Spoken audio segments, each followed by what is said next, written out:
Vamos a tratar de disfrutar todos con lo que yo voy a hablar de un poeta al que creo que debéis conocer, si no lo habéis conocido ya, que de alguna manera pues ha tenido y tiene una presencia importante en el inconsciente colectivo de nuestro mundo, de nuestra tierra.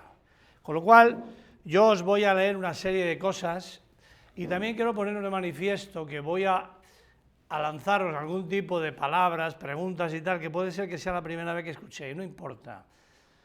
Yo cuando tenía vuestra edad, ya soy mayor que vosotros un rato largo, pues ¿qué pasa?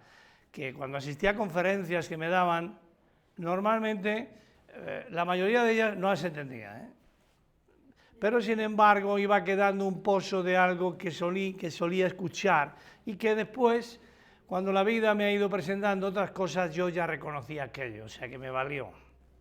Espero que lo que yo os vaya a contar os sirva. Mi acercamiento a Gabriel y Galán, que es el poeta al que os voy a contar qué pasa con él, ¿no? Gabriel y Galán es un poeta enraizado en mi espíritu desde mi niñez. Ya desde pequeño, en casa de mis abuelos paternos, de cuando en cuando se soltaban algunos versos de los poemas de Gabriel y Galán que yo escuchaba con deleite: El ama, El embargo, Sibarita. Con el correr de los tiempos los volví a escuchar en la escuela de boca del maestro, cuando nos daba las clases de literatura, y más tarde los empecé a leer en las clases de gramática y literatura, cuando el profesor en el bachillerato me escogía entre mis compañeros para leerlos junto con otras narraciones en prosa.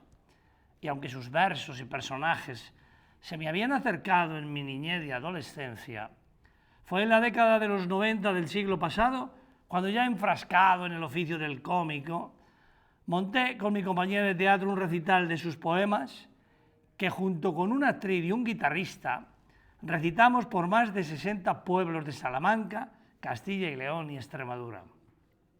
Fue una experiencia inolvidable.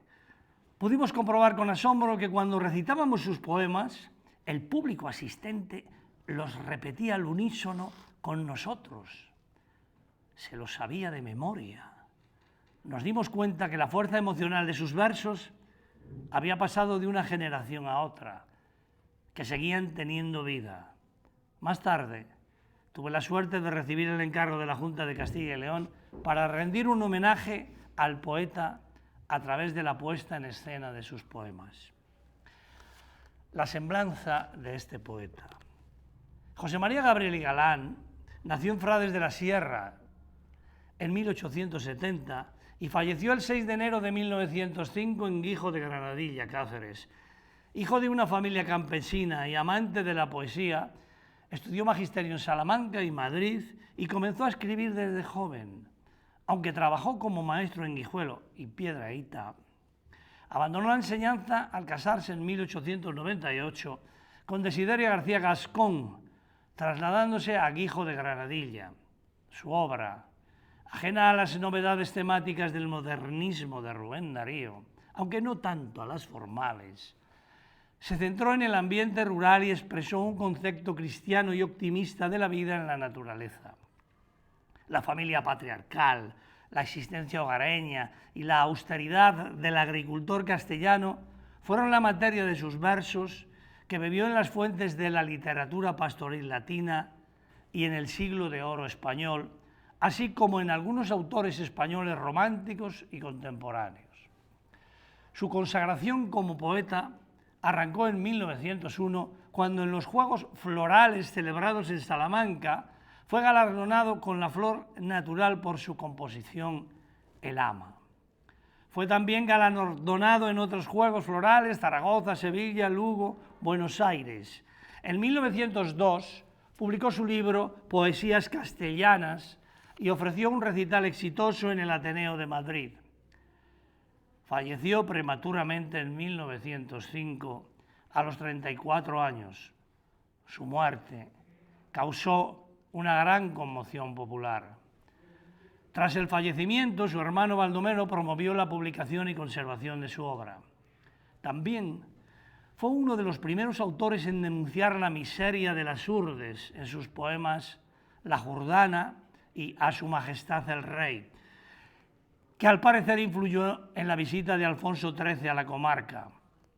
Grandes escritores de aquel tiempo como Emilia Pardo Bazán, José María de Pereda, Miguel de Unamuno y Joan Maragall, en pleno auge del costumbrismo literario regionalista, contribuyeron a su rápido encumbramiento.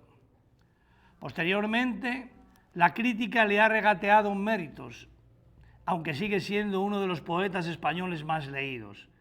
De 1909 data la primera aparición de sus obras completas, que han alcanzado más de 40 ediciones, lo que significa que no ha decaído su amplia y sostenida popularidad.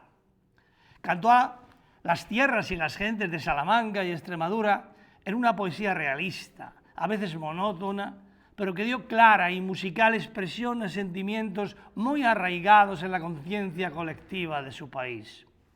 En ello reside uno de sus principales méritos, pues como dice el hispanista y ensayista británico Gerald Brennan, 1894-1987, es uno de los pocos escritores de este país de campesinos que siente verdaderamente la vida del campo. Cabe advertir en su poesía influjos de la escuela poética salmantina, de Espronceda, de José Zorrilla, de Vicente Medina y del colombiano José Asunción Silva. Los aires murcianos de Vicente Medina fueron los que, según Unamuno, le sugirieron a Gabriel y Ganal sus composiciones en dialecto extremeño, entre las más famosas de las cuales figuran El Embargo y El Cristo Bendito, que escribió con motivo del nacimiento de su primer hijo. Desde el punto de vista estilístico, es notable su propensión a las adjetivaciones dobles, los de las pardas, onduladas cuestas, la castiza vieja rafa de selváticos poetas, característica del modernismo español que él extremó de modo peculiar en sus versos. De 1902 a 1906 aparecieron sus libros Castellanas, 1902, Campesinas, 1904, Nuevas Castellanas, 1905 y Religiosas, 1906. Las Castellanas, de 1904, son las más representativas del autor, donde se puede comprobar que es un gran intérprete de la naturaleza austera. La vida mísera de los campesinos salmantinos es cantada por el poeta en versos que expresan una resignación cansada, carente en absoluto de rebeldía social. La presencia constante de la muerte alcanza momentos gélidos que tan solo airea la fe en Dios. En Nuevas Castellanas, 1905, se nota una mayor versatilidad y variedad temática y desaparece un tanto el tema de la muerte. Las Religiosas, 1906, expresan el sentimiento religioso desde la experiencia cotidiana en las circunstancias de la vida íntima y social del pueblo. Hoy su legado permanece vivo. Casas museos en Salamanca y Cáceres, estudios académicos y adaptaciones modernas como el cómic El tío Gorio y la tía Pulía, del autor Juan Luis Iglesias, y el dibujante José Cruz de Cruz, basado en un poema de Gabriel y Galán, publicado en 2020. Influyó en poetas como Luis Chamizo, 1894-1945, y Mario Simón Arias Camisón, 1907-2009. Y fue homenajeado con monumentos y publicaciones. Su lenguaje, aunque criticado por su falta de rigor filológico, buscaba ser una herramienta de conexión con el pueblo. ¿Cuál es la temática de su poesía?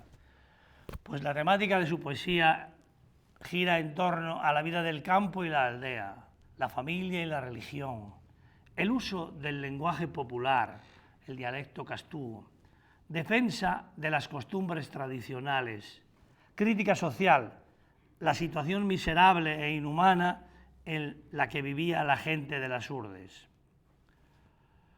Como ya os he contado, sus obras principales están en castellanas, extremeñas, campesinas, nuevas castellanas y religiosas. Bien, os voy a ir recitando uno de cada uno de los poemas que aparecen en sus obras. Por ejemplo, en Castellanas, de 1902, está la que yo he escogido porque considero que es la mejor para mí, Ganadero. Entonces digo que he escogido el poema Ganadero, en el que se retrata con fuerza el mundo rural y la dignidad del hombre del campo. Gabriel y Galán nos presenta como protagonista del poema a un ganadero que expresa con orgullo y alegría su vida en el campo, que es un lugar puro, donde se está bien tanto de día como de noche y donde se vive en contacto con la naturaleza y con Dios. Se siente libre, honrado y feliz con su oficio, al que considera limpio, noble y cercano a lo divino. Asegura que cuidar el ganado es algo más que un trabajo, es una forma de vida que lo eleva espiritualmente. En su visión, el pastor ganadero no solo cuida animales, sino que también cultiva valores como la honestidad, la humildad y la fe. Bien, ganadero. Tiene un viejo caballote de gigantesca armadura, buen correr, mala andadura, largo pienso y alto trote. Tiene 2 perros de presa de ancha boca bien dentada, por si una res empicada se desmanda en la dehesa. Tiene 2 galgos zancudos de ojos vivos como chispas, flacas cinturas de avispas y curvos dorsos huesudos. 2 deturtores crueles de las liebres y las panes, pues corren como huracanes y comen como lebreles. Tiene nada a lo moderno, perdiz en ancho jaulón, escopeta de pistón y polvorines de cuerno. Y tiene tan larga capa, tan ancha capa de paño, que al caballote castaño nalgas y cuello le tapa. Gran pensador de negocios, ladino en compras y ventas, serio y honrado en sus cuentas, grave y zumbón en sus ocios. Vividor como una auriga.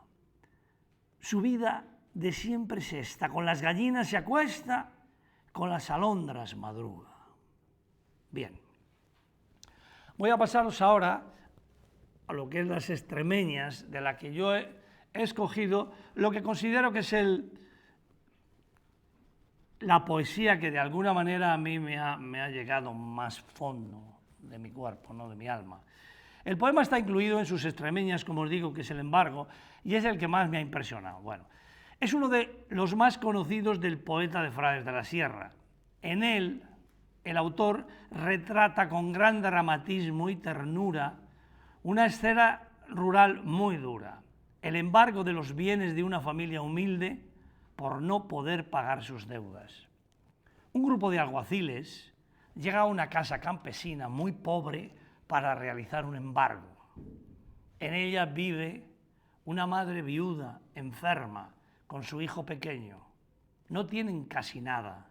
Aún así, los agentes del Estado les quitan lo poco que tienen: la cama, las mantas, los cacharros, incluso el brasero que les daba calor. El niño llora, la madre sufre en silencio y uno de los alguaciles termina conmovido y avergonzado por la injusticia. El tema central es la injusticia social y la miseria rural. El autor denuncia cómo las leyes y la administración pueden actuar con frialdad sobre los más pobres, sin piedad, sin comprensión.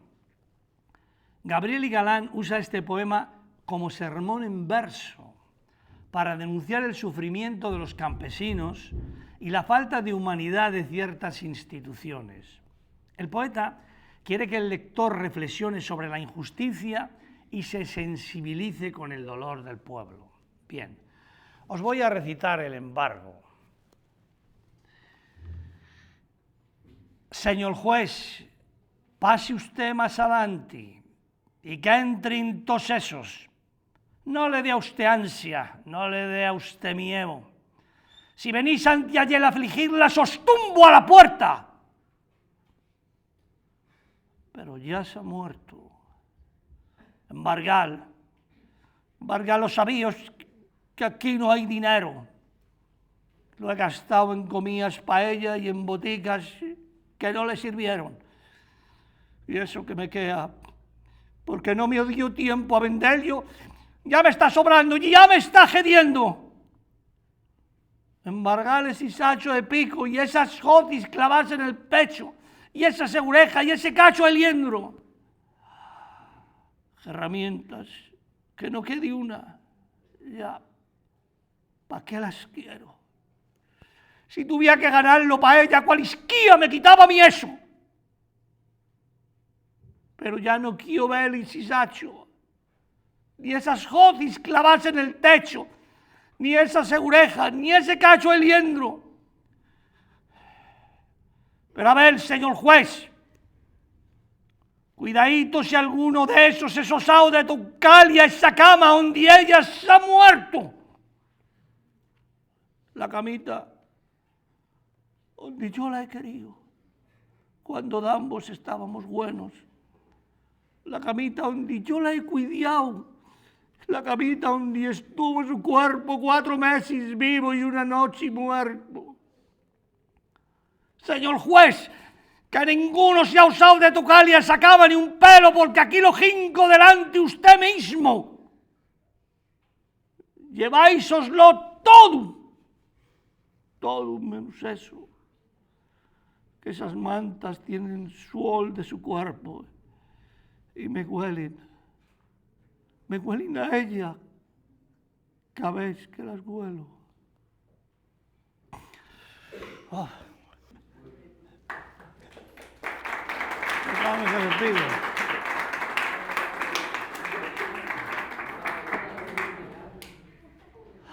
Bien. Luego, cuando hablemos del actor, os contaré algo que tenéis que aprender sobre cómo interpretar las cosas. Bien. Hablando de Campesinas de 1904, yo he escogido La romería del amor, que destaca por tener un lenguaje evocador y usar imágenes sensoriales que apelan a los sentidos del lector. La musicalidad de los versos y la riqueza de las descripciones contribuyen a crear una atmósfera envolvente que invita a la reflexión y al recogimiento. Es una obra que pone de manifiesto la capacidad de Gabriel y Galán para amalgamar la belleza del paisaje rural con profundas reflexiones sobre el amor y la espiritualidad.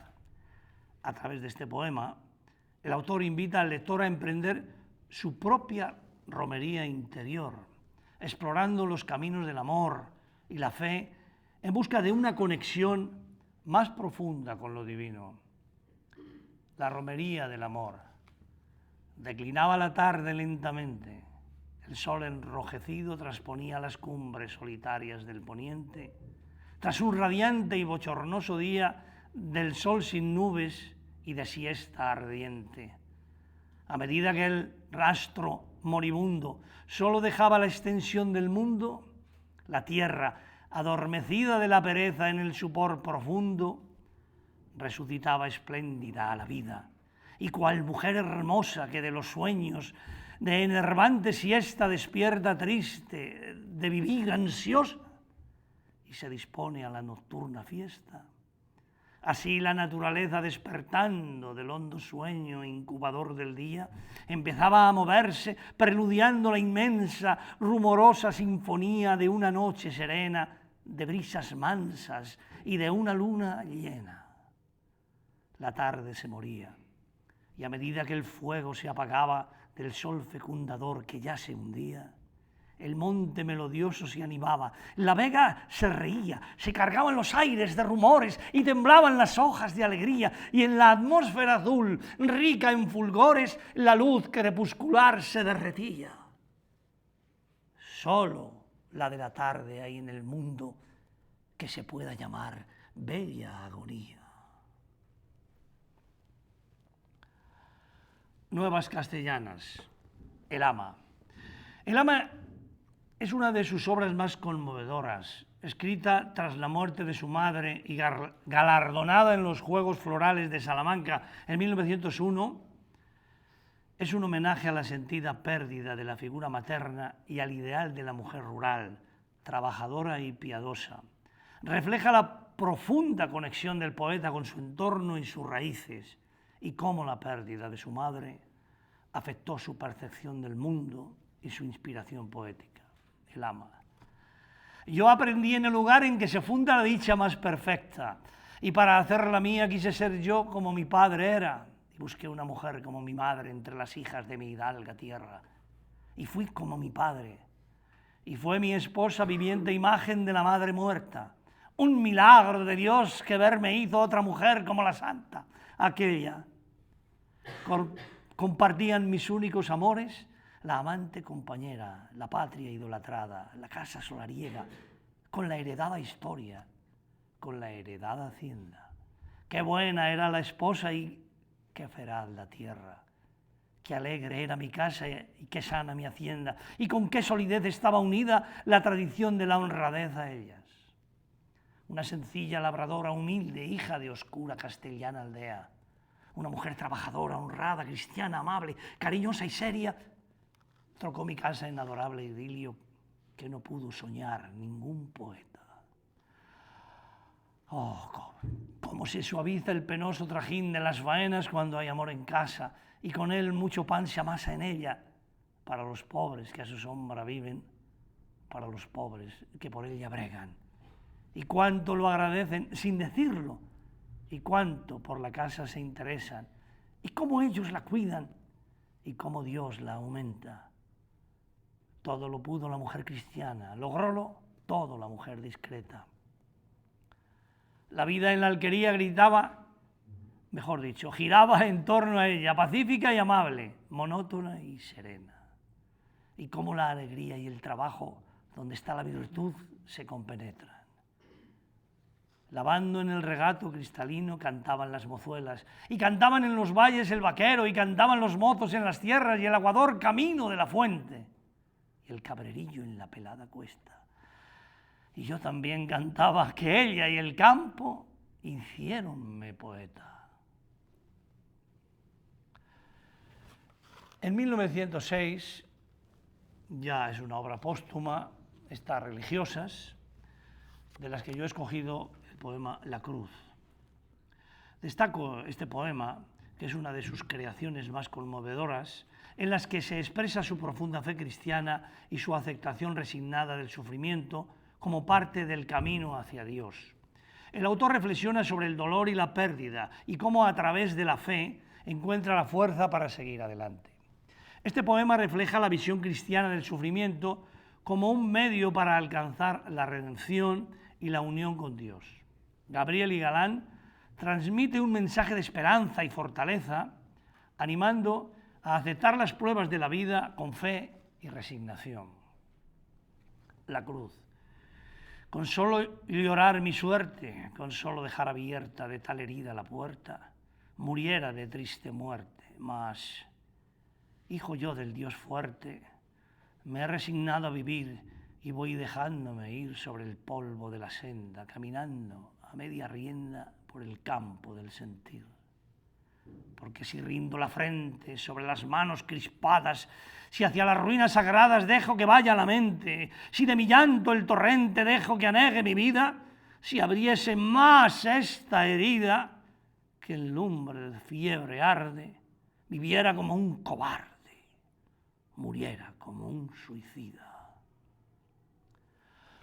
Bien, hasta aquí podemos decir su semblante, sus poemas escogidos de cada uno de sus libros. Bien, espero que esto de alguna manera os sitúe un poco en la cosmovisión que tenía el poeta y que tengáis en cuenta el espíritu en el que vive, la sociedad en la que está, la gente con la que se relaciona, los conflictos internos que le podrían suscitar su propia vida, las relaciones interpersonales con los demás, las suyas, en fin, todo ese mundo, toda esa cosmovisión que es su vida, en definitiva, una vida que, si os dais cuenta, termina a los 34 años. Es una vida intensa en cuanto a su mundo poético, a su mundo metafísico, ¿no? Bien, preguntas que me habéis hecho y que yo he tratado de responder como buenamente he podido. Así que, en fin. Me preguntáis, la primera pregunta, ¿cómo describiría el estilo poético de Gabriel y Galán a alguien que nunca lo ha leído? Bueno, El estilo poético de José María Gabriel y Galán es muy característico y fácilmente reconocible por varios rasgos. Su poesía se enmarca dentro de un ideario conservador, católico y rural. Defiende los valores tradicionales como la familia, la fe, el trabajo del campo y la obediencia a la autoridad. Utiliza un lenguaje arcaico, lleno de giros populares, expresiones rurales y regionalismos, especialmente de Extremadura y Salamanca, lo que le da autenticidad y sabor popular a sus versos. Su tono es moralizante y didáctico. Muchos de sus poemas transmiten enseñanzas morales, religiosas o éticas. El poeta se presenta como la figura del mentor que guía mejor y corrige. En sus poemas encontramos un sentimiento religioso. Dios, la Virgen, los santos y la fe cristiana están muy presentes, a menudo como base fundamental de la vida campesina y de la rectitud moral. Usa la métrica tradicional utilizada en los romances, décimas y redondillas, con rima consonante y un ritmo marcado. En su poética hay una idealización del campo. La vida rural es vista como el entorno puro, sencillo y virtuoso, en contraposición al mundo moderno y urbano que el poeta desprecia por turbio y decadente. En sus versos encontramos cómo una emotiva sinceridad espontánea emerge viva desde su entraña. Aunque conservador, su poesía tiene una ternura profunda hacia figuras como la madre, el niño campesino o el maestro rural.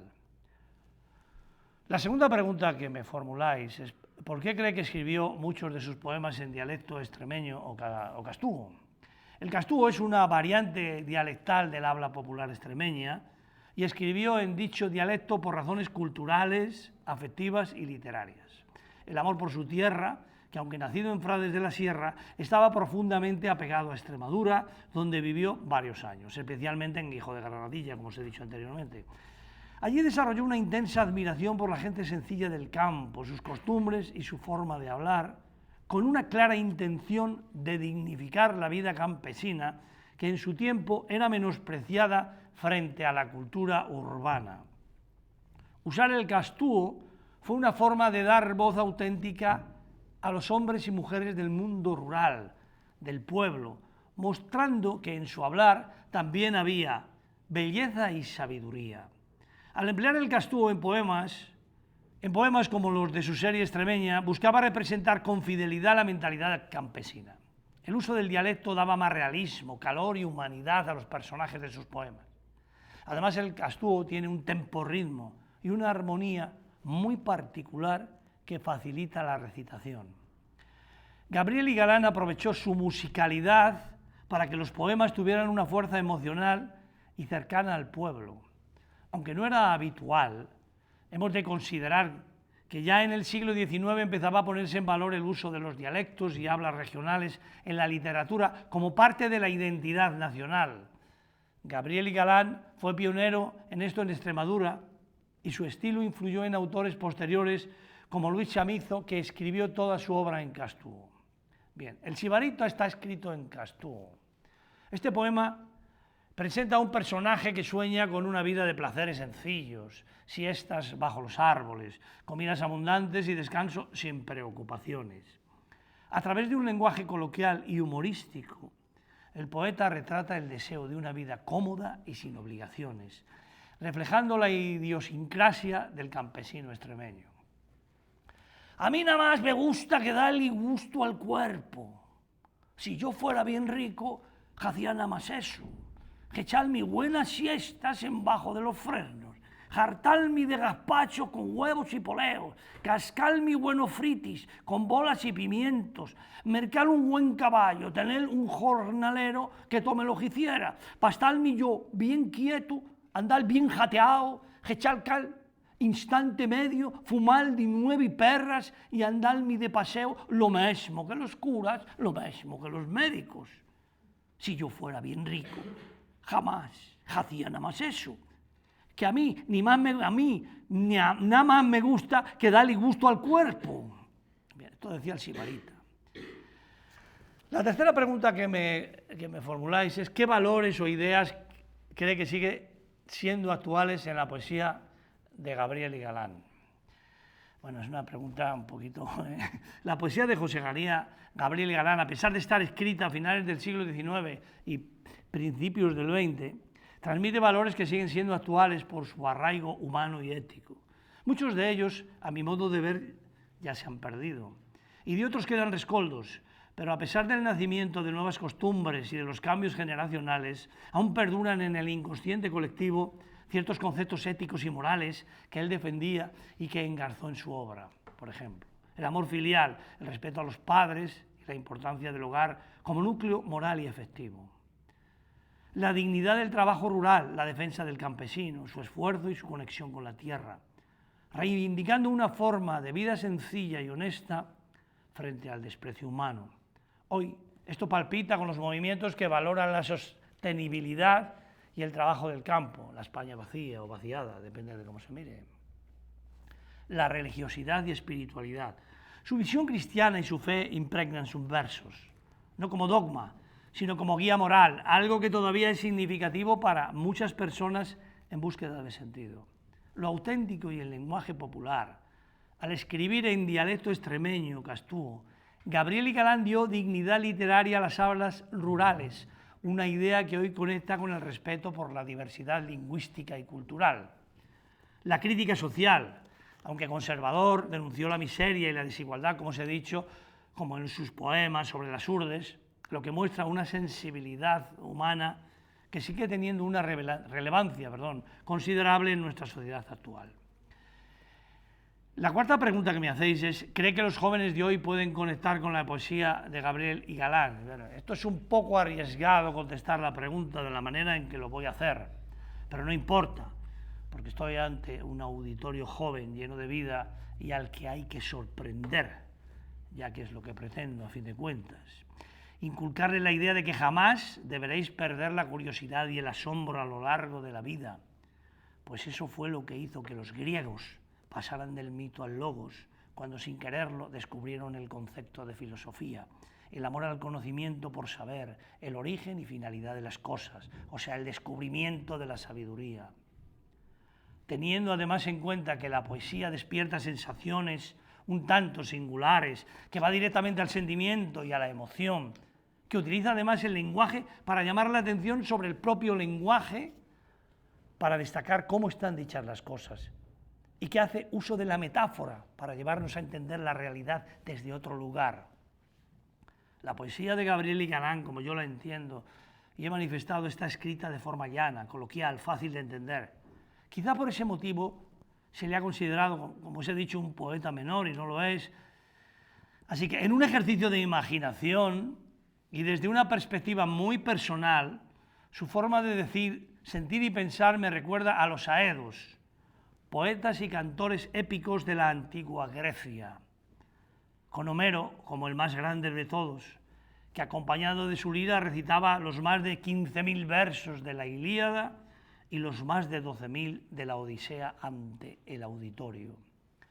Estas obras homéricas se convirtieron para el mundo griego en su Biblia, un canon de conceptos que les marcaba un camino de comportamiento en la vida, esto es, un relato moral que el pueblo judío tenía en su Antiguo Testamento, porque nosotros venimos de la cultura helénica, judeocristiana, árabe.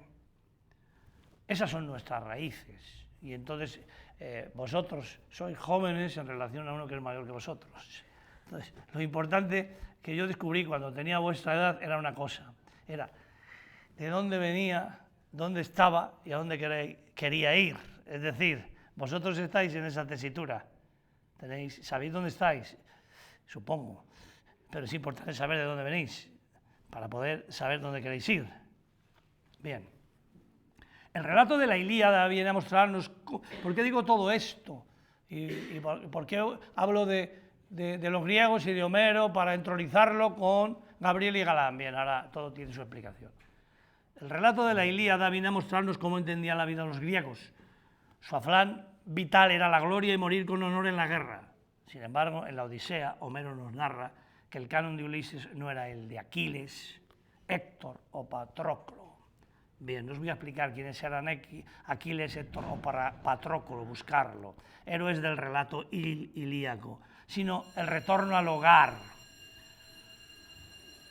Dos conceptos diferentes de ver la vida contados con la sencillez y cercanía necesaria para que el arte poético, en este caso, además de informar de una serie de acontecimientos, moviera las conciencias, la emoción, la empatía, la piedad y produjera lo que es la catarsis de la que hablara ya en su poética Aristóteles.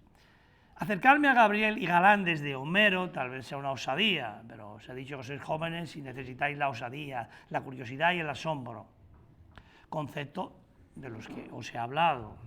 Aunque os equivoquéis, hacedlo, pues de todo se aprende, pero también la serenidad, la razón, la calma, y aplicaros el axioma, todo en su justa medida, la justa medida de la que hablara Aristóteles. Y todos estos nombres que os estoy diciendo os suenan y supongo que quizá a alguno algún día le interese profundizar en ellos. Por eso los suelto, aunque sea un poco abigarrado todo. Tomó el axioma escrito en el templo de Apolos, justa medida. La justa medida aparece en el templo del dios Apolo, en el oráculo de Delfos. Que me he perdido un poco. No voy a disculparme por la osadía de unir a los dos poetas en mi exposición, a precio de equivocarme, porque ambos, salvando las grandes distancias, tenían un nexo que los unía. Eran capaces de hacerse entender de manera sencilla, armoniosa y coloquial.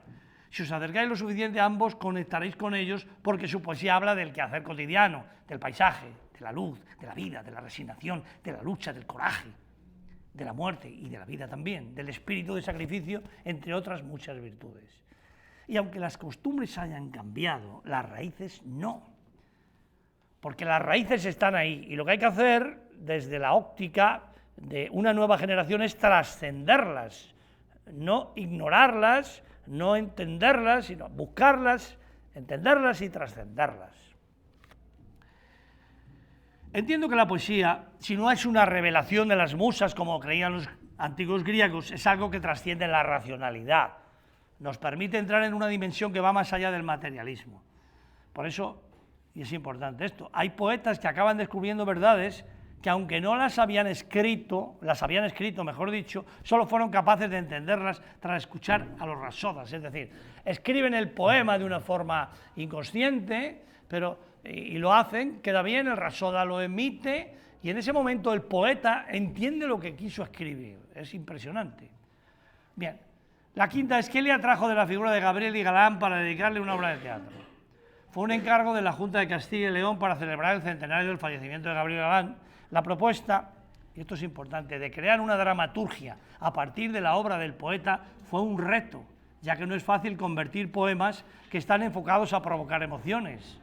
Es un relato que encierre conflicto y acción, en definitiva, crear una trama de la que emergiese el alma del drama. Había que descubrir el espíritu del tiempo en que le había tocado vivir al poeta en su entorno vital, encontrar las premisas que configuraban su esencia, en su aspecto más personal, familiar y social. O sea, no era fácil coger los poemas de Gabriel y Galán y convertirlos en una obra de teatro. Descubrir los valores que defendía. Su sentido de la dignidad del trabajo, tuve que investigar en esto. Gabriel y Galán ensalza el esfuerzo, como os he dicho, del campesino, el pastor, el ganadero. Hoy, en un mundo donde muchos trabajos humildes siguen siendo poco valorados, su poesía reivindica la nobleza del trabajo sencillo y honesto, el amor a la familia. Muchos de sus poemas, como os he dicho, El ama o La pedrada, expresan un profundo respeto por la figura materna, la educación familiar, el cuidado de los hijos, valores que siguen siendo esenciales en cualquier época. El respeto por la naturaleza, aunque no es un poeta ecológico en el sentido moderno, transmite una conexión espiritual con el campo, el ritmo natural de la vida y los ciclos de la tierra. En tiempos de crisis ambiental, esta mirada respetuosa tiene mucho que enseñar. Su espíritu sincero. La fe que profesa no es ostentosa, sino íntima y cotidiana. Hoy, en un mundo plural, su espiritualidad humilde puede tocar a creyentes y no creyentes, por igual, al mostrar cómo la fe puede dar sentido a la vida diaria. Busque también su sentido auténtico del factor cultural. Usó el habla popular sin complejos, valorando lo local, lo regional, lo humilde. Eso se relaciona con las actuales reivindicaciones de las identidades culturales, los saberes tradicionales y las lenguas minoritarias. En resumen, aunque su ideología pueda parecer conservadora, su poesía rescata valores humanos universales, el respeto, la sencillez, el amor, la familiar y la conexión con la tierra. 6. ¿Qué mensaje quiso transmitir al público a través de su obra? Quise volver la vista atrás con el afán de recuperar la belleza de lo cotidiano, lo sereno, recobrar la mirada contemplativa del poeta, seguir poniendo en valor su cosmovisión tan única y singular, tan enraizada en la vida de una época y un devenir cotidiano donde el instante presente se convertía en eterno. ¿Cómo fue el proceso de llevar su figura al teatro en la obra Soñar Gabriel y Galán? El proceso partió de dos conceptos contrapuestos, la vida y la muerte, y desde un concepto onírico que invadiese la realidad de la puesta en escena, donde el protagonismo habría de tenerlo el espíritu de sus versos, que iba desgranando un duende en interacción con el poeta, mientras iba pintando un cuadro donde al final de la obra se veían reflejados los personajes que habían ido apareciendo a lo largo de la misma. Para que veáis cómo se coloca un planteamiento poético en un concepto, en un código dramático, os voy a leer una parte de la obra. Era el poeta, es decir, estaba el poeta, a un lado de la escena, casi en proscenio, sentado ante una mesa, el poeta de 34 años, un mes antes de su muerte, escribe una carta. El poeta dice: mi querido amigo, no puede usted calcular cuánto celebro que mis versos le hayan impresionado hondamente. Le agradezco muchísimo su carta y nada he de decirle respecto a sus elogios, porque ya le he dicho antes de ahora que le tengo a usted por muy sincero, y siendo esto así, debo aceptarlos sin las réplicas de rúbrica. Ya que de cosas mías he empezado a hablar, acabemos con ellas por no dar lugar a saltos atrás. Esas cuartillas que le envié para usted han sido hechas y son de usted desde que yo se las di. Si me olvidó firmarlas, pero mándeme la última de cada composición y las firmaré con más que gusto, con muchísimo gusto. A estas horas ya le supongo más sereno, menos nervioso, casi quiero decir menos artista y más crítico. Aunque más me place el oír, sentir que juzgar, vaya usted preparando con calma su sentencia y caiga ella sobre mí cuando yo le avise a usted que será a fines de mes, Dios mediante. Vengan esas ilustraciones que me promete, aunque no le queden como desea, porque así y todo han de gustarme mucho. También yo, para irnos conociendo más, le mando para allá mi estampa de hombre, que no dice nada de particular, a no ser lo que ha escrito debajo de su retrato. Es su amigo de veras. Aparece en escena un duende. Tiene aspecto divertido y juguetón. Para él la vida no tiene importancia, es algo que se repite en los humanos una y otra vez. Se ríe de la trascendencia que le damos a las cosas. Y dice el duende: don José María, ¿quién eres tú? ¿De dónde sales? Duende: ¿que quién soy yo? ¿No me conoces? No. Llevo 34 años acompañándote. Jamás te he visto. No me he dejado de ver hasta ahora. Te aseguro que ya es tiempo de presentarme. No sé de qué me estás hablando, no quiero parecer descortés, pero yo nunca te he visto. ¿Y esa voz que continuamente te seguía? ¿Qué voz? Esa que, como soplando por debajo de tu pecho, acompasaba a la respiración. Te decía un verso y otro y otro. Pero no era yo, era yo.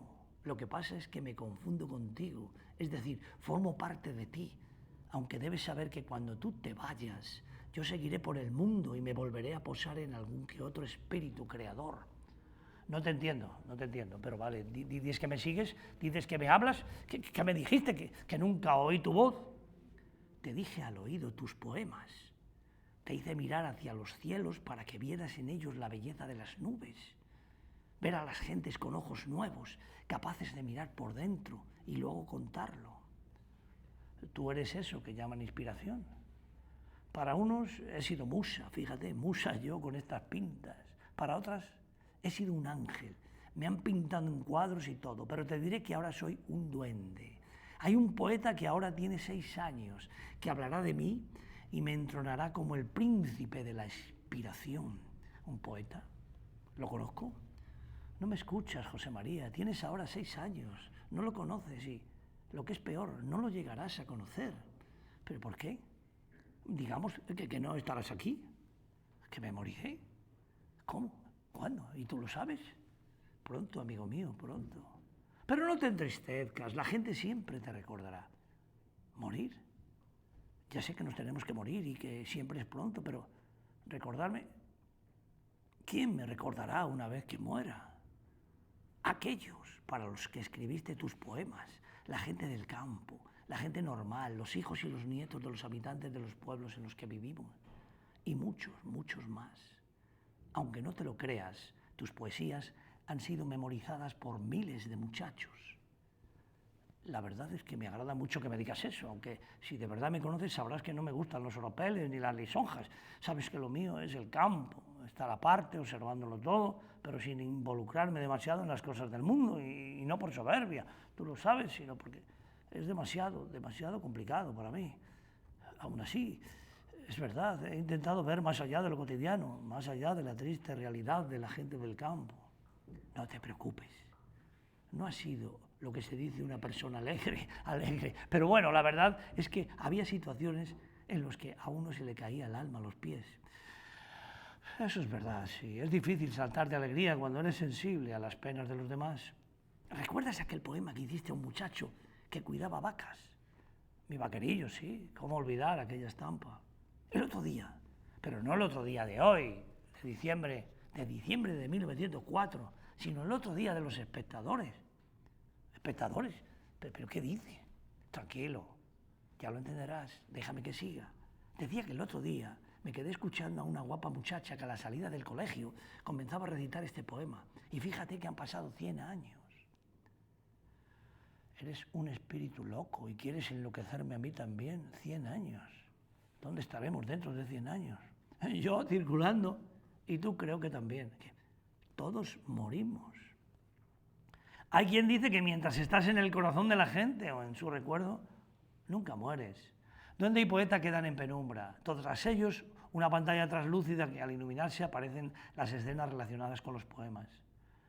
Al acabar la representación poética, porque cada vez que terminaba se iba a lanzar un poema, por ejemplo, el que os he dicho en Sibarita, en Castú, pues apareció una plataforma, un actor estaba delante de una fogata, que era un pastor, y recitaba ese poema. Es decir, que convertíamos los poemas en algo dramático, para que de alguna manera llegase, aparte de la interacción que había entre el poeta y en este caso la musa, el duende, el numen.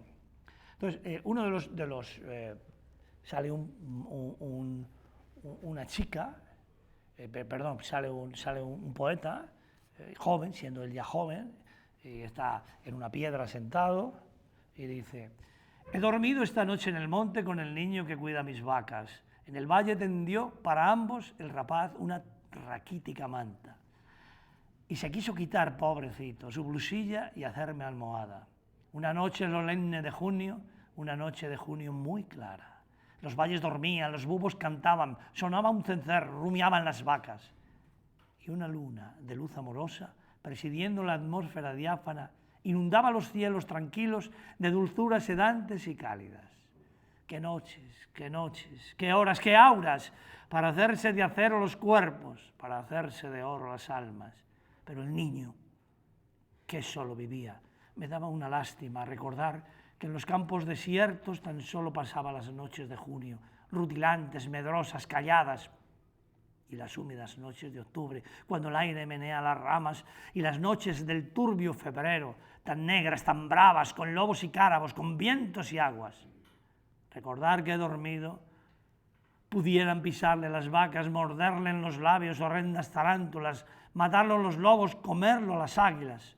Vaquerito mío, cuán amargo era el pan que te daba. Yo tenía un hijito pequeño, hijo de mi alma, que jamás te dejé si tu madre sobre ti no tendía sus alas, y si un hombre duro le vendiera las cosas tan caras.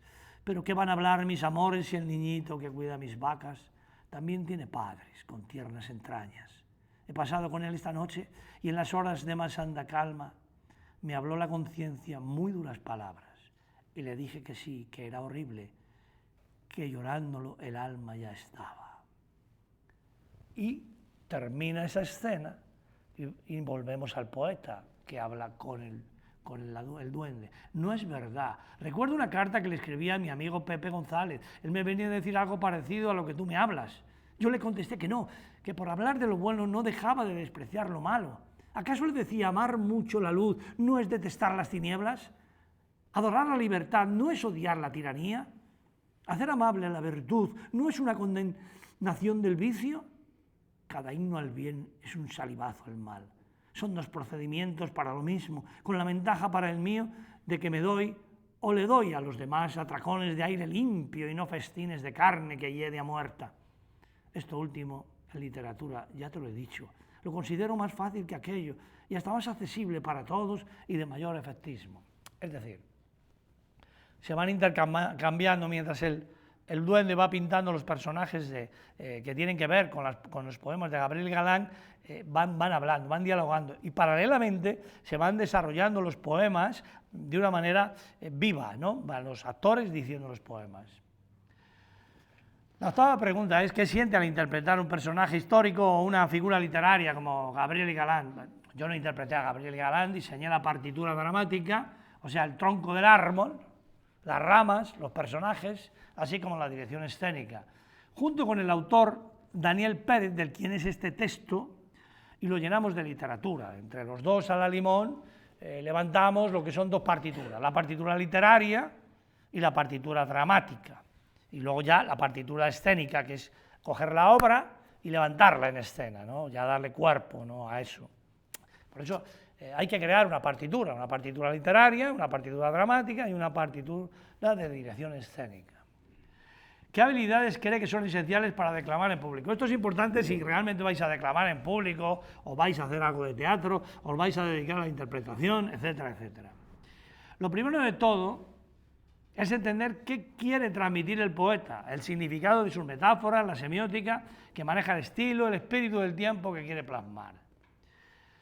10. Es distinto interpretar un personaje teatral que declamar un poema. ¿Cómo se prepara para cada uno? Bueno, yo os voy a contar un poco cómo hago yo, para que veáis el proceso, así muy sintético, de cómo coger un papel, bien sea en prosa o bien sea en verso, e interpretarlo. Lo primero que hago cuando tengo que interpretar en verso es entender lo que quiere decir el poeta, desmenuzar los significados, significantes, semiótica, mundo de signos, códigos, metáforas, que van surgiendo a lo largo de la lectura. Primero de manera racional, técnica, comprensiva, como os digo, antes de entrar en una segunda lectura, donde ya voy convirtiendo en trama los acontecimientos emocionales que me van surgiendo, o voy descubriendo en imágenes.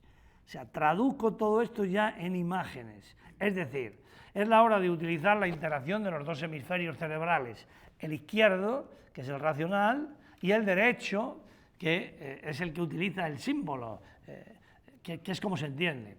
Después escucho el silencio, lo que va surgiendo de manera espontánea desde ese vacío fértil que es el inconsciente y que va creando un corpus de opciones interpretativas que ya me obligan a escoger cuál aplicar al personaje.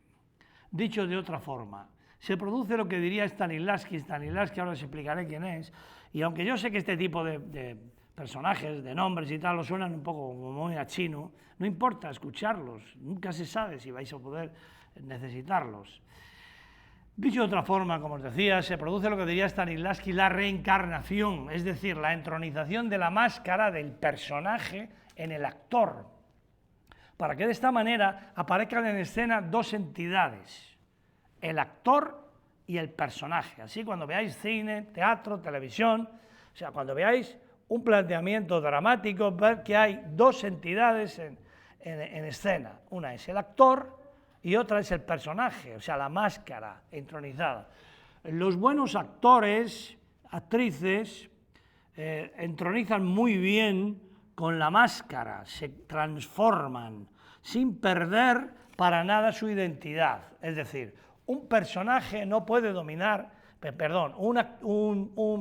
mejor dicho, un personaje no puede dominar a un actor. Por ejemplo, en una de las comedias que se celebraban en Roma, Pues en un momento determinado un patricio que le dio por hacer teatro tenía que matar, según estaba escrito en el diálogo, a un esclavo. Entonces salió y lo mató, porque venía en el guión. Pero claro, es decir, un actor no puede seguir al pie de la letra, es decir, no puede interpretar desde el naturalismo, sino desde lo que se llama el realismo, escoger una opción. Es decir, yo tengo que matar a un esclavo, pero no lo puedo matar directamente, tengo que buscar una metáfora, un símil, para que de alguna manera muera, poder, no sé, echarle unos polvos mágicos y se ha muerto. Pero, es decir, que el personaje tiene que estar claro. Y luego tened en cuenta una cosa, cuando veis una obra de teatro o veis una película, cuando se ve demasiado al actor es que no funciona el personaje, ¿eh? El personaje nos tiene que atrapar.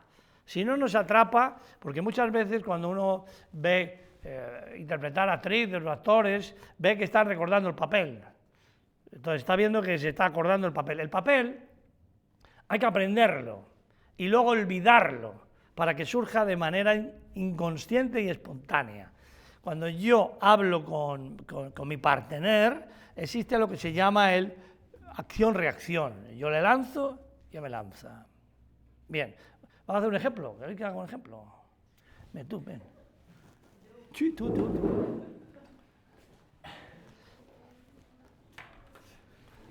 Lo que quiero es que hagas lo siguiente. Tú eres una actriz. Vamos a ver, ¿a quién quieres representar? No sé. Imagínate, vamos a ver a una profesora, a una alumna. Vale. Ah, bien. Vamos a ver, imagínate por un momento, jugamos con la imaginación. Daros cuenta de una cosa, mira, la imaginación, según decía Einstein, es más importante que el conocimiento porque nos permite cambiar la realidad. Es decir, si cambiamos nuestra manera de ver el mundo, cambiamos el mundo. Entonces, tú eres una profesora y yo soy un alumno que no quiero aprender nada, que me aburro, que estoy cansado y tú tienes que tratar por todos los medios de decirme por qué no vengo a clase, por qué me he pirado 8 novillos, ¿no? Se dice novillos todavía, ¿no? ¿O sí? Sí. Estoy hablando de mi época. Bueno, entonces yo me he pirado de clase y de repente me encuentro aquí y tú eres mi profesora. Pero date cuenta de una cosa, es que estar enfadada. ¿Nunca te has enfadado? Sí, hombre. ¿Y si por un momento, fijaros en esta palabra, y si, para desmontar la imaginación, y si por el momento eres una profesora y estás enfadada? Y ahora yo te voy a preguntar, en tu memoria sensorial tiene que haber profesoras con las que hayas estado, profesores enfadados, ¿o no? Acuérdate de alguno, ¿eh? Acuérdate de alguno, ¿te acuerdas de alguno? Sí, sí. Bien, vale, pues yo vengo que soy muy tarambana, no voy a clase, Entonces, como no voy a clase, pues vengo aquí y de repente, pues bueno, vengo aquí con el libro, en vez de venir con el libro así en plan no sé qué, vengo con el libro. Y entonces, mira, yo vengo por aquí, de repente, pum, vaya día, me para. Lo hago ya. Hombre, claro que lo hace. Entonces yo vengo aquí, no sé, yo tenía que estar aquí a las 11 de la mañana para clase, es la 1. ¿Sabes tú? O sea, fíjate, es la 1. Entonces yo llego aquí, vaya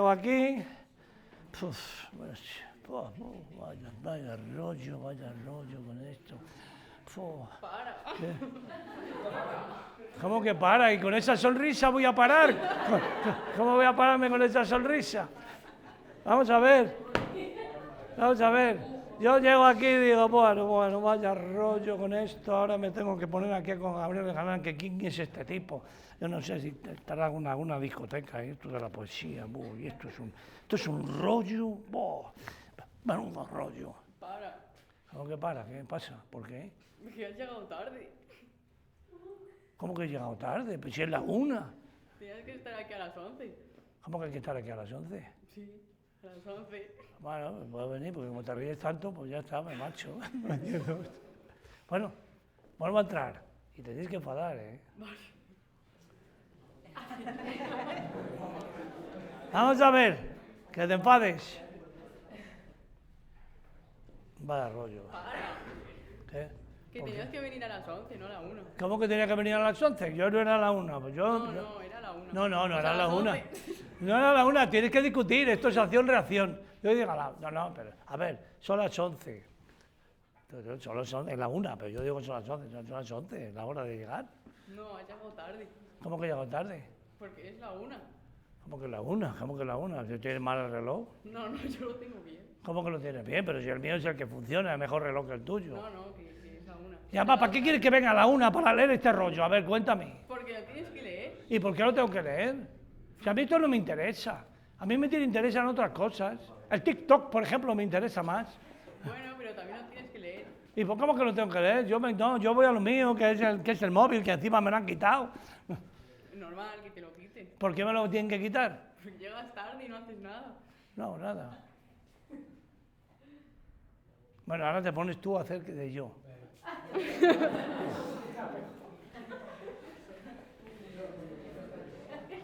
¿Pero qué te haces de yo? Venga, chicos, aplaudirla, venga, dale un poquito de entusiasmo.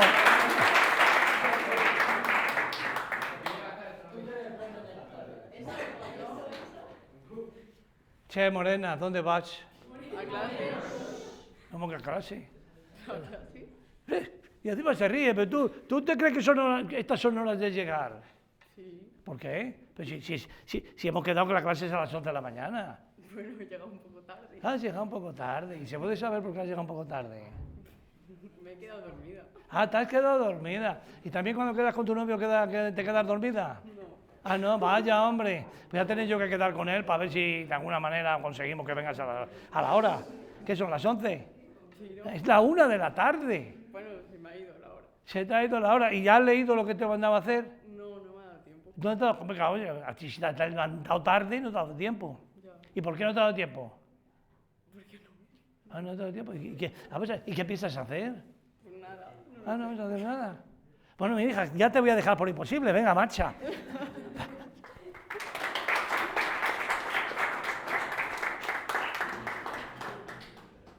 Bueno, a ver. Os dais cuenta de que de alguna manera hay que interactuar. Cuando yo me pongo, por ejemplo, pues a hacer un planteamiento en verso, lo que hago, como os he dicho, es primero saber de qué va, qué quiere contar, porque hay una cosa muy importante en los versos. Cuando yo leo un verso tengo que saber qué quiere decir el verso, porque si no sé lo que quiere decir el verso, difícilmente puedo decir nada. O sea, tengo que conocer bien todo este tema. Todos los versos tienen una historia que contar. La cuentan a través de las metáforas, pero la poesía, como sabéis, va hacia el sentimiento, va hacia las emociones. Cuando yo tengo que hacer un planteamiento en prosa, ya también es un poco muy distinto todo esto, ¿no? Por ejemplo, ¿qué os he podido decir? Yo soy de un método de trabajo actoral que he aprendido de los grandes maestros soviéticos, mejor dicho que soviéticos, rusos, de allá del siglo XIX, principios del XX. Está Konstantin Stanislavski, que tiene el método, es un método donde de alguna manera las circunstancias dadas del personaje que voy a interpretar se entronizan conmigo. ¿Qué tiene que ver qué tiene ese personaje que tengo yo dentro de mí? ¿Entendéis? Por ejemplo, yo tengo que hacer de villano, pues hay que ver qué parte de villano tiene el personaje que hay dentro de mí, para poderlo yo de alguna manera también entronizarme con él. Todos llevamos, todos, como seres humanos, llevamos un villano y un santo dentro de nosotros mismos. Si os dais cuenta, no siempre nos comportamos igual. Uno tiene que ser consciente de sí mismo, conocerse a sí mismo. Por ejemplo, un buen actor es aquel que se conoce a sí mismo, que sabe perfectamente qué le pide ese personaje. Entonces yo he aprendido de los grandes, como os digo, como son los rusos, Stanislavski, Meyerhold, Mikhail Chekhov. Mikhail Chekhov es el sobrino de Chekhov, del poeta, del dramaturgo. Él crea las atmósferas en las que tú te tienes que dejar empapar por esas atmósferas. Por ejemplo, si hablamos de Romeo y Julieta, estamos hablando de una serie de atmósferas. Por ejemplo, Romeo y Julieta es una atmósfera de enamoramiento, se enamoran el uno del otro, se quieren, pero estamos también dentro de una atmósfera de conflicto. ¿Por qué? Porque hay un conflicto entre las familias. entre las familias. Esos conflictos dan lugar a una guerra entre ellos, con lo cual estamos en distintas atmósferas. ¿Eso qué significa? Pues que el personaje tiene que ir transitando entre distintas atmósferas, entre distintas situaciones emocionales, ir cambiando, no puede ser siempre igual, tiene que ser versátil. Eso se consigue a base de trabajo, de esfuerzo y de alguna manera de tener una técnica muy determinada. Yo utilizo la técnica que tiene que ver pues, con estos personajes grandiosos, estos grandes maestros que de alguna manera han subido. Estos maestros fueron donde nacen las escuelas como por ejemplo la de Lee Strasberg, que habréis oído hablar en Broadway, de esos personajes que han bebido en estos métodos. En este método, pues lo puedo decir, por ejemplo, Al Pacino, Robert De Niro, porque veáis gente de Marlon Brando, Javier Bardem, todos estos beben en estos mundos. Y de estos mundos van creando los personajes, van construyendo, para que se pueda entronizar esa máscara de la que os he hablado, ¿no? En todo momento. Bien, una de las cosas que voy a seguir aquí, a ver, por si no se haga muy largo, una cosa que es muy importante.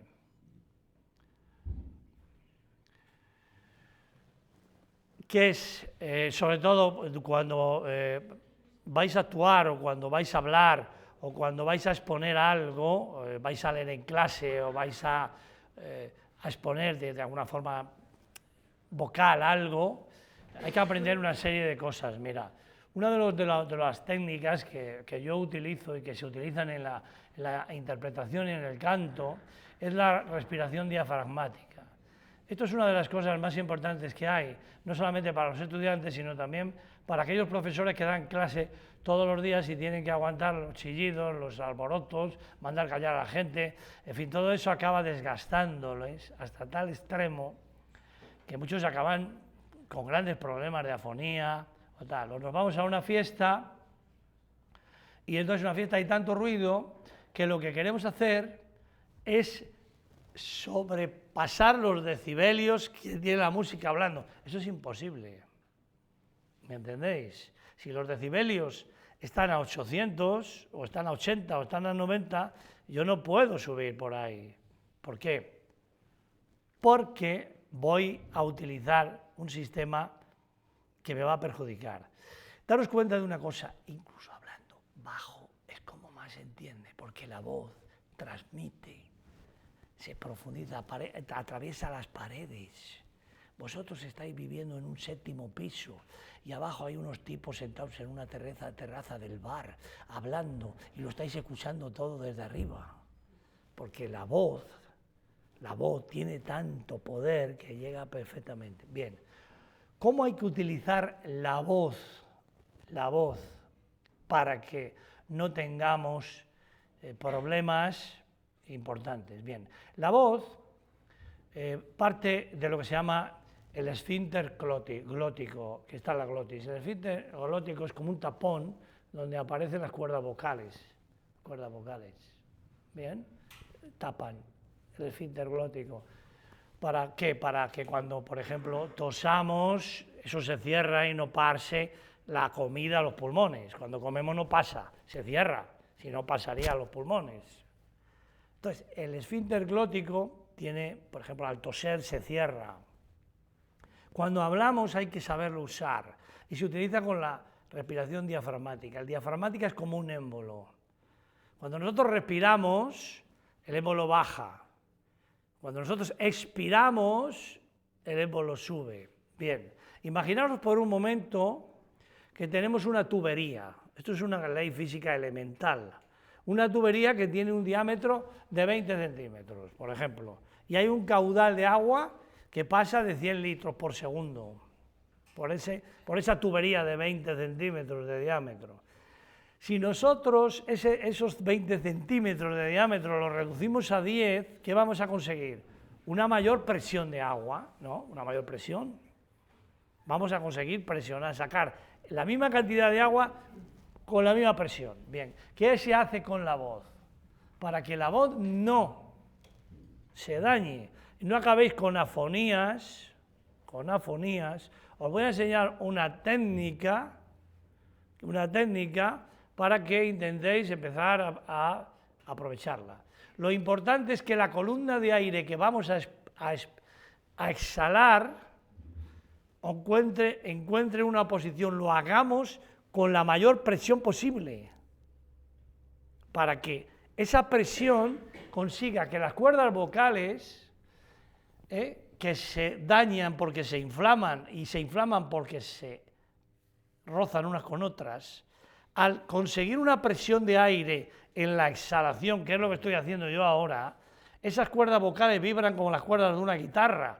¿Os habéis visto una guitarra? Una guitarra, las cuerdas no se juntan, porque si se juntaran no emitirían los sonidos adecuados. Tenéis ahí estas dos cuerdas vocales. ¿Cómo conseguir que estas cuerdas vocales no rocen? Pues muy sencillo, consiguiendo que la presión del aire sea lo suficiente como para que las separe y puedan vibrar. ¿Me entendéis? ¿Cómo se hace eso? Con la respiración diafragmática. A ver, dos voluntarios, un chico y una chica, que salga, venga. Venga, no os dé miedo, yo no como a nadie, venga. Una que sea capaz de, venga, ¿quién? Venga, ¿quién? Ah, María, no sale, venga. Tampoco. Voy a tener que sacar a la que ya se ha jugado el tipo. Ven, tú te dejaron, no sale ninguna. ¿Qué quieres que te diga? Venga, ven. Muy fácil, mirad. La respiración diafragmática está muy clara que viene con el diafragma y con el diafragma es un émbolo que está entre los pulmones y lo que es el vientre. Es decir, está en el medio. Es un músculo que no lo controlas, lo puedes controlar, pero que funciona de una manera inconsciente. Cuando tosemos, cuando tenemos hipo, funciona de una manera inconsciente. Entonces, ¿qué hacemos? Cuando nosotros queremos manejar el diafragma, que es el émbolo que nos va a permitir la presión adecuada para que la vibración de las cuerdas vocales funcione bien y no se dañen, hay que sacar el aire con una presión, ¿no? Bien, mirad, presión diafragmática, respiración diafragmática, que es la que estoy yo escuchando, luego os diré de dónde sale la voz. Inflo el vientre, ¿de acuerdo? Baja el émbolo. Cuando hablo lo meto para adentro y el aire que sale a presión, porque estoy haciendo una introversión del abdomen.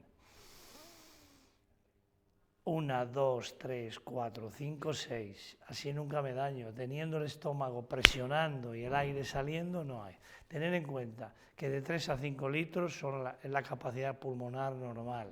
Pero nunca un actor o un cantante debe agotarla toda. Debe tener un residual de al menos 1,5 litros. ¿Me entendéis? Yo todo el tiempo que he estado hablando con la respiración diafragmática. Respiro e introduzco el vientre, lo hago en introspección y lo lanzo la voz. Yo la voz no la saco de la laringe, la saco de la espalda, de la parte de atrás. Yo no hablo nunca hacia adelante, porque adelante lo que hago es candar la laringe. Entonces, uno de los factores que hay son la laringe, que es donde está el esfínter glótico, y la faringe, perdón, donde está el esfínter glótico, y la laringe, que son una serie de rugosidades que tiene la garganta, que es donde se producen lo que se llaman los armónicos. Aquellas pequeñas ondas que de alguna manera nos dan la textura de los tonos. Los grandes cantantes tienen, os hablo de Pavarotti, por ejemplo, tienen unos armónicos tan especiales que utilizan la voz de forma que esos mismos armónicos al vibrar emiten unos sonidos muy determinados, controlan los tonos. Bien, si yo ahora os digo, respiración diafragmática, y ahora cuando yo expulse el aire de la respiración diafragmática, voy a hacer una sustitución, en vez de ponerle el obstáculo de la palabra a la cuerda vocal, le voy a poner el obstáculo de la boca. Mirad, cojo el aire diafragmáticamente,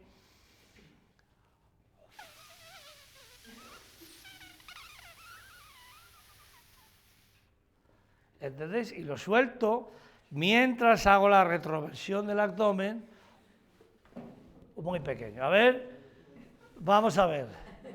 Poneros ahí, que os vean. Cojo aire con el abdomen, no con el pecho. Cuidado. No. Hincha el vientre. Tú hinchalo primero, hinchalo. Y coge aire. Vételo para adentro, suéltalo. No. Mira, el obstáculo es... Venga, cógelo. Mételo, mete el vientre. Lo has metido, ¿no? A ver, cógelo. No, estás aquí, mira, estás aquí. Quiero que lo cojas aquí. Hínchalo. ¡Ay! Y ahora. Hacia abajo. Otra vez. Venga, cógelo ahí. Suelta. ¿Lo has entendido? Ah, venga, vale, visto. A ver. Hínchalo, ¿vale? Y ahora cuando lo sueltes, infla los carrillos. Que me río. Venga, infla los carrillos. Pero mételo hacia adentro. Bien. Bueno, ¿habéis entendido el proceso? Bien. Vale. Este proceso es el que, si lo mantenéis, conseguiréis que vuestras cuerdas vocales no sufran. ¿Entendéis? El aire tiene que estar siempre manejándose, introduciendo el vientre hacia adentro, para que la presión separe las cuerdas, porque si no tenemos aire no las separa y os las gasta, os crea módulos y os crea un montón de complicaciones. Incluso llega un momento en que las cuerdas vocales, que son dos músculos, se acaban volviendo, es decir, ya se aflojan y luego ya es imposible volverlas a tener. ¿Me entendéis? Bien. Esas técnicas, que es la que se utilizan a la hora de interpretar, siempre hay que tener aire dentro para poder hablar. Si yo y vosotros cuando estéis en una discoteca, a la música a todo volumen, y yo te quiero a ti hablar y hace de voces, no, habla despacio. Vocaliza bien, habla despacio que te entienden perfectamente. ¿Entendéis? El juego de la voz. La voz es el músculo del alma. ¿Me entendéis? El músculo del alma. Bien. Voy a daros la última pregunta, que sería: ¿cree que el teatro puede ayudar a entender mejor la literatura? Esto es importante, ¿eh? El teatro, igual que la filosofía, como diría el filólogo Giorgio Colli, es literatura. Giorgio Colli consideraba como sabios a los 7 sabios de Grecia, y a partir de Platón todo era literatura. Sí, ayuda a entenderla mejor. Cuando aún no estaba inventado el teatro, fijaros, allá por el siglo VII a.C., los jóvenes leían la Ilíada y la Odisea de Homero interactuando con los personajes de las obras. Lo que escribieron Esquilo, Sófocles, Eurípides, Séneca, también es literatura, literatura dramática, que tiene unos códigos diferentes a la novela, el ensayo. Pero es literatura. Si uno lee los diálogos de Platón, la apología de Sócrates, el banquete, el Fedón, la ética, Nicómaco, etc., descubre la interacción entre los personajes y cómo se produce la acción-reacción, que es una premisa a la hora de comunicarse unos con otros en la acción de una obra dramática. Mirad, y ya para terminar esto, hay autores como William Shakespeare, que escribió su teatro de forma que uno puede leer a Hamlet sin verlo representado, cuya genialidad permite comprender la obra desde el código literario de la novela, sin necesidad de hacerlo a través de la dramaturgia en un escenario. Esto no es habitual en el trabajo de un dramaturgo, pero si cogéis cualquier novela, cualquier obra de Shakespeare, Otelo, Hamlet, El Rey Lear, y la leéis como novela, no hace falta que la veáis representada, porque tiene todo, o sea, en la propia novela está la dramaturgia inscrita, la puede perfectamente lanzar. Bien. Y ahora os voy a hacer una pregunta. ¿A cuántos de los que estáis aquí En primer lugar, os gusta la literatura. Levantad la mano. Nada más, pero no tengáis ningún tipo de pudor, da igual, si no os gusta, no os gusta. A mí tampoco me gusta el Atlético de Madrid, ¿me entendéis? ¿Os gusta la literatura? Bueno, hay dos, no importa que haya dos, con que haya uno me basta. Bien, ¿quién? ¿A nadie más? Es decir, a todos nos gusta la literatura, pero hay gente que tiene un especial interés por la literatura. Bien. ¿A cuántos de los que estáis aquí os interesa el mundo del teatro? Bien. ¿A cuántos de los que estáis aquí os interesa el mundo del cine? El cine. ¿No veis películas? ¿A cuántos os interesa el TikTok?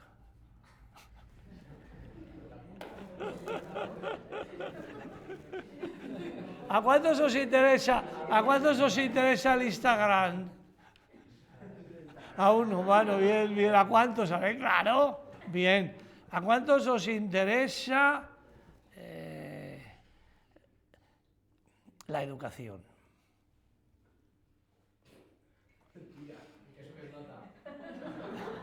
Bien, ¿a cuántos os interesa? Y esto es lo más importante. Y si no os interesa, procurar que os interese por la cuenta que os tiene. El conocimiento.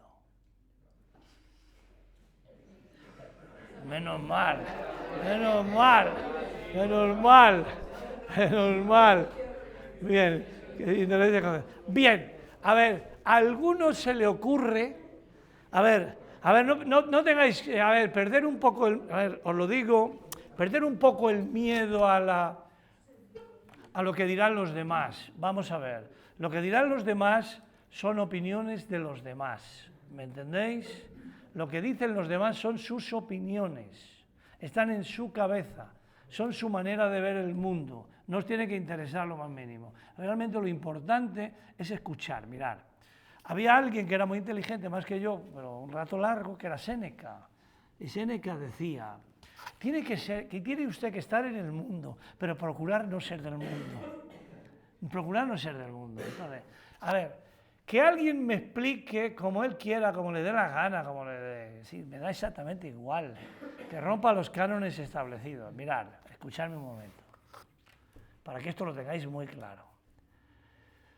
Cuando yo llegué a amar en tiempos revueltos, hace ya 2500 años, bueno, para que os deis cuenta de lo que significa el romper un poco el tabú establecido, la norma establecida, romper los criterios y ser singular. Yo tenía el texto para 3 secuencias, ¿de acuerdo? 3 secuencias. Terminé haciendo, o sea, tenía 3 secuencias, terminé haciendo 10.500 secuencias. ¿Os dais cuenta? Estaba contratado para 3 y acabé haciendo 10.500 secuencias. ¿Por qué? Porque rompí los cánones establecidos.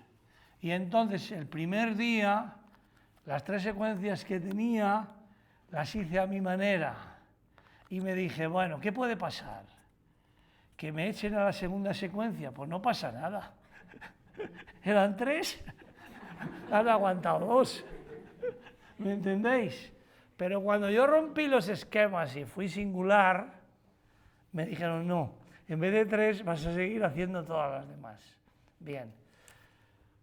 Pero para eso me di cuenta, primero, que tenía que ser singular, romper los esquemas, no preocuparme por el qué dirán los demás, porque puede que estén acertados o no.